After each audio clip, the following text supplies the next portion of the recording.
Eh, Assalamualaikum warahmatullahi wabarakatuh. Izin memperkenalkan diri, nama saya Satria Farsa dengan NIM G002418 dari kelompok A6. Pada kesempatan kali ini saya akan menjelaskan laporan kasus kedua dari laporan anatomi. Mungkin langsung saja. Seorang merasa lemas pada tangan, tepatnya di gigi 1 sampai 3 tidak dapat berkontraksi saat jari digerakkan untuk menggenggam. A. Jelaskan inervasi pada muskulus di regio antebrachii dan manus. B. Jelaskan anatomi pada muskulus regio antebrachium beserta kinesiologinya. Oke, langsung saja untuk bagian inervasi. Jadi untuk di regio antebrachii sampai manus sendiri itu dimulai dari nervus axillaris yang kemudian bercabang. Yang pertama itu terdapat nervus medianus. Nervus medianus sendiri berfungsi menginervasi otot-otot flexor di lengan bawah dan otot-otot telapak tangan yang berkaitan dengan jari-jari 1 hingga 3 serta setengah jari 4 berperan dalam gerakan dan sensasi jari-jari tersebut. Jadi untuk nervus medianus, oke. Lalu selanjutnya adalah nervus ulnaris. Jadi untuk nervus ulnaris sendiri berfungsi menginervasi sebagian besar otot intrinsik tangan termasuk otot-otot yang mengontrol jari 4 dan 5. Ini termasuk otot-otot introse dan otot lumbrikal. Saraf ini juga memberikan sensasi pada kulit telapak tangan di area tersebut. Terus nervus ulnaris lalu selanjutnya adalah nervus radialis. Jadi untuk nervus radialis dia memiliki fungsi yang berbeda dengan nervus medianus. Jadi untuk nervus radialis itu berfungsi menginervasi otot-otot eksensor di lengan bawah seperti eksensor pergelangan tangan dan jari serta memberikan sensasi pada bagian belakang lengan dan tangan termasuk jari 1 hingga 3 dan setengah jari 4. Lalu terakhir adalah nervus musculocutaneus. Jadi untuk nervus musculocutaneus ini berada di bagian yang superficial lebih lebih luar dari yang lain. Fungsinya adalah menginervasi otot-otot flexor di lengan atas dan memberikan sensasi pada sisi lateral lateral antebrachii seperti itu. Jadi mungkin ini gambarannya. Di sini ada musculocutaneus berada di sisi bagian luar. Ini ada nervus radialis, nervus ulnaris seperti itu. Ini nervus axillaris tadi. Oke. Mungkin selanjutnya kita masuk ke bagian regio antebrachii. Jadi ini adalah macam foto preparat dari bagian ventral, bagian depan. Pertama mungkin kita akan membahas lamina superficialis. Jadi terbagi menjadi dua, ada lamina superficialis dan lamina profunda. Untuk yang bagian superficialis sendiri terdiri dari yang pertama adalah musculus pronator teres. Musculus pronator teres berada di sini. Ini adalah musculus pronator teres meskipun dalam di foto ini sudah terpotong gitu ya. Lalu selanjutnya adalah musculus flexor carpi radialis. Jadi ini bertugas untuk gerakan fleksi ya, saya. Musculus flexor carpi radialis. Oke, di sini. Di sini udah terpotong untuk di gambarnya. Selanjutnya adalah musculus palmaris longus. Di sini ada palmaris longus, cuman yang terlihat sisa bagian tendonnya karena sudah terpotong. Lalu selanjutnya adalah musculus flexor carpi ulnaris. Flexor carpi ulnaris. Sebelah sini dia di bagian samping ya. Flexor carpi ulnaris dan flexor digitorum superficialis. Digitorum superficialis seperti itu. Bagian itu untuk bagian yang superficial. Yang superficial di bagian ventral dari regio antebrachii. Lalu selanjutnya di bagian profunda atau yang lebih dalamnya lagi terdapat musculus flexor digitorum profundus. Kenapa profundus? Karena dia lebih dalam. Flexor digitorum profundus, lalu flexor pollicis longus dan pronator quadratus, pronator quadratus. Oke, mungkin itu untuk yang bagian ventral. Kita balik ke belakang. Jadi ada ventral, ada bagian dari dorsal atau tampak dari belakang. Sama juga terdapat dua lamina, itu lamina superficialis dan lamina profundus atau profunda. Yang pertama adalah musculus brachioradialis. Musculus brachioradialis, lalu selanjutnya ada musculus extensor yang berfungsi untuk ekstensi, gerak ekstensi carpi ulnaris longus. Oke, maaf. Oke, terus extensor carpi ulnaris longus. Oke.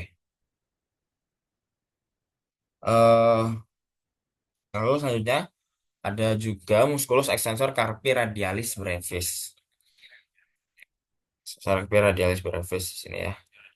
Lalu selanjutnya terdapat musculus extensor digitorum. Extensor digitorum, extensor digiti minimi. Sini, digiti minimi. Jadi kebanyakan untuk di bagian belakang atau di bagian dorsal dari regio antebraki itu kebanyakan otot atau muskulus yang bersifat ekstensor, sedangkan di bagian depan itu banyak yang bersifat flexor, tergantung arah geraknya, arah gerak saat mereka berkontraksi. Gitu. Selanjutnya ada ekstensor carpionaris sudah, lalu selanjutnya ada musculus anconeus di anconeus di sini. Oke, ini anconeus.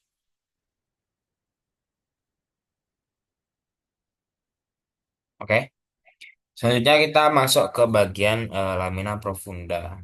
Gitu ya. Jadi yang pertama ada musculus supinator. Kenapa nama supinator? Karena berhubung dengan arah geraknya nanti. Oke. Eh, oh ya, perlu diketahui untuk di bagian dorsal itu eh, di lamina superficialis origo dari otot-ototnya itu dari epicondylus lateralis humeri yang diinervasi oleh nervus radialis gitu. Sama dengan yang di bagian superficialis yang profundus atau profunda juga diinervasi oleh nervus radialis gitu. Sedangkan untuk yang di bagian ventral tadi itu origonya di epicondylus medialis humeri dan diinervasi oleh nervus medianus, kecuali musculus flexor carpi ulnaris di inervasi oleh nervus ulnaris gitu itu. Baik, tadi lanjut ke bagian dorsal di lamina profunda. Musculus abductor pollicis longus. Jadi sebelumnya tadi supinator, ini supinator. Selanjutnya adalah musculus abductor pollicis longus di sini. Lalu musculus extensor pollicis brevis, extensor pollicis brevis, extensor pollicis longus, dan extensor indicis di sini. Oke, ini bisa dilihat di sini ya. Arah tempat dari otot-otot tersebut. Kita lanjutkan ke bagian kinesiologi. Jadi untuk kinesiologi ini semacam pergerakan dari otot atau rangkainya. Jadi yang pertama untuk di bagian antebarakium sendiri terdapat gerak pronasi atau memutar telapak tangan ke bawah eh, oleh otot musculus pronatus teres. Kenapa namanya pronatus? Karena geraknya adalah pronasi. Pronatus teres dengan jadi pronatus teres punya dua kaput, ada kaput femoralis dan kaput femoralis, dan musculus pronatus quadratus di sini. Ini berfungsi untuk gerakan pronasi. Seperti itu.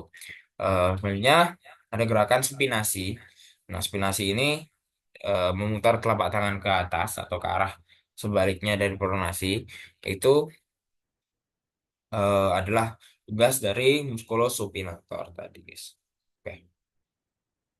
Selanjutnya ada gerak fleksi atau mengurangi sudut antara lengan bawah dan pergelangan tangan. Jadi ada empat, tidak-tidaknya ada empat muskulus atau otot yang berfungsi atau bekerja pada gerak fleksi ini yaitu flexor carpi radialis. Ada flexor carpi radialis. Selanjutnya ada flexor carpi ulnaris. Carpi ulnaris. eh ada flexor digitorum superficialis. Sorghum superficialis dan flexor digitorum profundus. Jadi keempat otot ini bekerja sama, saling bersinergi untuk menghasilkan gerak fleksi dari antebrakio. Lalu selanjutnya ada ekstensi, jadi ada didukung oleh beberapa otot juga. Gerak ekstensi adalah menjauhkan sudut antara lengan bawah dan pergelangan. Jadi otot-ototnya adalah extensor carpi radialis longus, extensor carpi radialis longus. Sini selanjutnya carpi radialis brevis di bawahnya. Lalu ada extensor carpi ulnaris. Oke. Lalu selanjutnya ada extensor digitorum. Oke. Baik. Mungkin cukup sekian pemaparan dari saya. Kurang lebihnya saya mohon maaf. Terima kasih atas perhatiannya. Assalamualaikum warahmatullahi wabarakatuh.